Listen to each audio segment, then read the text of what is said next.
We're here with the new world champion, world record holder in the women's 100 meters hurdles, Tobi Amusan of Nigeria. Tobi, have you gotten used to being called the world record holder? Well, I'm trying. Even though I don't let it get to me that much because, it's a lot. But I can't be more thankful. That's a very good problem to have.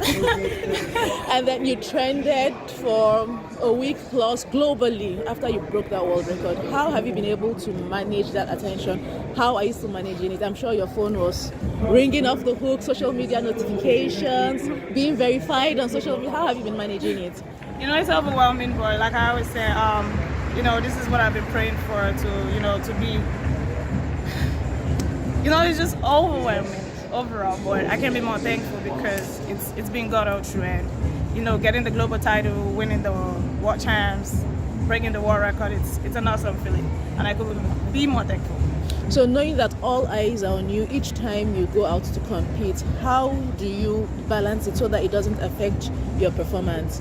I still come outside to compete like the whole Tobi, stay calm, no pressure. Just do my thing.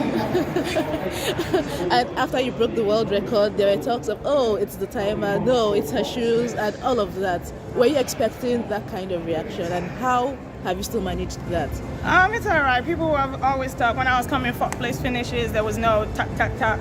So, greatness attracts a lot of enemies. So, God doing his thing and they're getting better. Who am I to complain? But tell us, what are some of the sacrifices you've had to make? There are people who say to me, wow, we never knew you had such an athlete. Where did she come out from? And I'm like, but she's been consistent, right? She won the NTAs the other time. She was fourth in Tokyo. She was fourth in Doha. Like, she's been up. So, people who, what sacrifices have you had to make?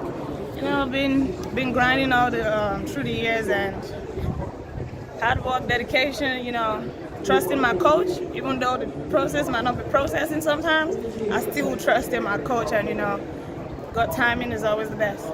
So you ran here, how did it feel out there, the support of the crowd and everything? Oh, it was awesome. Coming out, it was a little bit chilly. I just tried to, stay composed as I can, and, got to the first finish line first. That's the plan. It would have been a games record, but for the wind. Oh, it's okay. We know without the wind. We know how we do it better. So, defending champion, any pressure or anything? Nah. That one thing I have to deal with this year is no pressure. So, your supporters, your fans, people rooting for you, what would you say to them? Thank y'all for all the support. Keep praying for me while I go defend this title.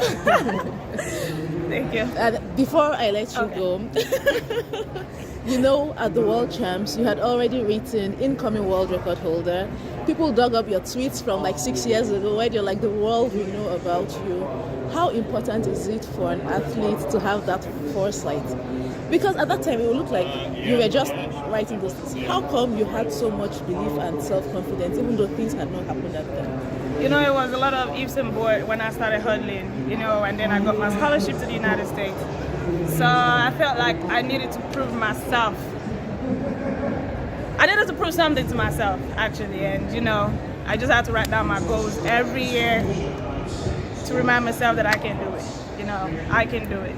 And many young girls see you as a role model, your alma mater, everyone wants to identify with you. How do you feel that women are looking at you, young girls are looking at you and feel like I can be like Tobi?